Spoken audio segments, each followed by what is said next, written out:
So hello everyone, कैसे हो आप सभी। आई होप आप सब मस्त होंगे, बहुत ही ज़्यादा अच्छे होंगे।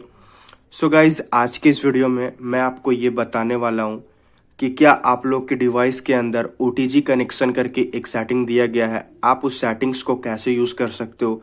ये वीडियो स्पेशली ओप्पो A5 220 के डिवाइस के ऊपर होने वाला है, और अदर भी डिवाइसेस के अंदर भी आप सेम फॉर्मूला यूज़ करके OTG कनेक्शन को यूज़ कर सकते हो।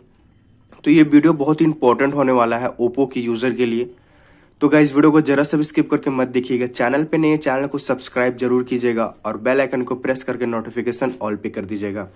चलिए गाइस, इस वीडियो को शुरू कर। गाइस, OTG कनेक्शन क्या होता है, मैं आपको सबसे पहले ये बताना चाहूँगा। OTG कनेक्शन क्या होता है, सपोज अगर आप कोई भी एक्सटर्नल पेन ड्राइव या कोई भी अदर डिस्क अगर आप कनेक्ट करना चाहते हो अपने डिवाइस के अंदर, तो एक केबल आता है, ठीक है, वो आपको मार्केट में मिल जाएगा। ऐसे में वो केबल को भी दिखाने वाला हूँ कि वो केबल कैसा दिखता है। तो अब मैं आपको बता देता हूँ OTG कनेक्शन आपको कहाँ से इनेबल होते दिखेगा। आपको OTG कनेक्शन इनेबल करने के लिए मैं दो फॉर्मूला बताऊंगा, 2 स्टेप बताऊंगा। उन दोनों स्टेप से आप OTG कनेक्शन केबल को इनेबल कर सकते हो। तो सबसे पहला स्टेप क्या करना पड़ेगा, अगर आपके पास ओप्पो का डिवाइस है तो आपको सबसे पहले सिंपली सेटिंग्स में जाना होगा। सेटिंग्स में जाने के बाद आपको एडिशनल सेटिंग्स करके एक ऑप्शन दिखेगा, आपको सिंपली से टैप कर देना है।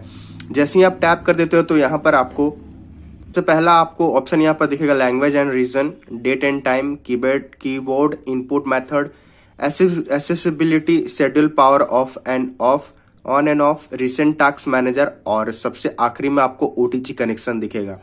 आपको मैं जूम करके दिखा देता हूँ पूरा क्लियरिटी के साथ। सो गाइस, जैसे कि देख सकते हो यहाँ पर OTG कनेक्शन यहाँ पर दिखेगा, आपको सिंपली से इनेबल कर देना है।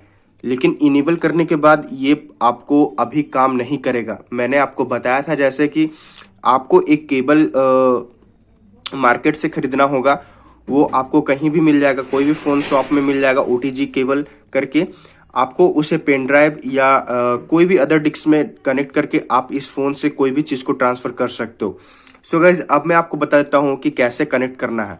आपको यहाँ पर देख सकते हो, अगर ये आप ऑन कर देते हो और इसे ऑफ करना छोड़ देते हो, भूल जाते हो, तो ये 10 मिनट के अंदर ऑटोमेटिक ही ऑफ हो जाएगा। चलिए, मैं एक फॉर्मूला बता दिया कि सेटिंग्स के थ्रू आप जो कि है इस OTG कनेक्शन को यूज कर सकते हो। अब मैं दूसरा तरीका बताता हूँ कि आपको कैसे यूज करना है। आपको बैक चले जाना है, पूरी की पूरी मिनिमाइज करना है, फिर से आपको फोन के सेटिंग में चले जाना है, और आपको यहाँ सर्च का एक ऑप्शन दिखेगा, आपको सिंपली से टैप कर देना है। टैप करने के बाद यहाँ पर सिंपली से OTG सर्च करना है।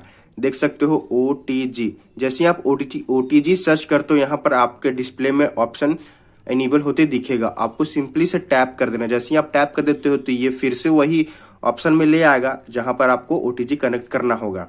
अब यहाँ से ऑन कर सकते हो। उसके बाद अब मैं आपको बताता हूँ वो केबल क्या है। तो देख सकते हो गाइज, ये रहा केबल। आप इसके थ्रू, ये केबल है, इसके थ्रू आप जो कि है OTG कनेक्ट कर सकते हो। ये रहा पेन ड्राइव, अब मैं केबल में लगा देता हूँ। चलिए देखिए आप केयरफुली वीडियो को। मैंने लगा दिया। अब मैं अपना फोन को लाता हूँ, और जहां पर चार्जिंग केबल है, बहुत लोग ये बोलते हैं OTG कहाँ लगाना है, तो चार्जिंग केबल देख सकते हो मेरा C ड्राइव है, तो आपको अपने चार्जिंग पॉइंट के हिसाब से आपको OTG कनेक्शन लेना है। बहुत लोग का C ड्राइव नहीं रहता है, तो मेरा C टाइप है, तो मैं सिंपली से इसे इनपुट करूंगा। देख सकते हो गाइज, जैसे कि मैंने यहाँ इनपुट किया और ये मेरा जो है पेन ड्राइव कनेक्ट हो गया। अब मैं फिर से OTG पे जाऊंगा, यहाँ सर्च कर लेते हैं OTG, और मैं आपको अपने डिस्प्ले में दिखा देता हूँ। देख सकते हो OTG मैंने सर्च करके रखा हुआ है, और देख सकते हो यहाँ OTG आ गया है पूरी तरीके से। सिंपली से मुझे टैप कर देना है। जैसे ही आप टैप कर देते हो तो यहाँ पर एनेबल करना है। जैसे ही आप एनेबल कर देते हो तो ये ऑटोमेटिक से आपके फाइल मैनेजर ये तो ऑटोमेटिक ओपन हो जाएगा। जैसे कि मैंने आपको बताया, OTG केबल हेल्प करता है कोई भी डिस्क, कोई भी डाटा, कोई भी बड़ा फाइल अगर आप यूज करना चाहते हो अपने फोन से पेन ड्राइव में या अदर डिवाइस में, तो इसके थ्रू आप कर सकते हो। आपको बैक चले जाना है, फिर से आपको फाइल मैनेजर में जाना है। OTG कनेक्शन करने के बाद फाइल मैनेजर में जैसे ही जाते हो तो देख सकते हो यहाँ 3 ड्राइव आपको दिखेगा, phone storage, recent deleted and OTG। यहाँ जो भी मैंने केबल कनेक्ट किया वही OTG शो कर रहा, देख सकते हो। जो कि कोई भी चीज ट्रांसफर कर सकते हो पेन ड्राइव में, या पेन ड्राइव से कोई भी चीज इजिली वे से अपने फोन में ट्रांसफर कर सकते हो। तो कैसा लगा वीडियो आप मुझे कमेंट सेक्शन में बताएंगे। उम्मीद करते हैं वीडियो आपको बहुत ही पसंद आया होगा, बहुत ही हेल्पफुल आया होगा। तो गाइज मिलते हैं अगले वीडियो में, तब तक के लिए गुड बाय, टेक केयर और अपना ख्याल रखें और अपने भाई को सपोर्ट करें।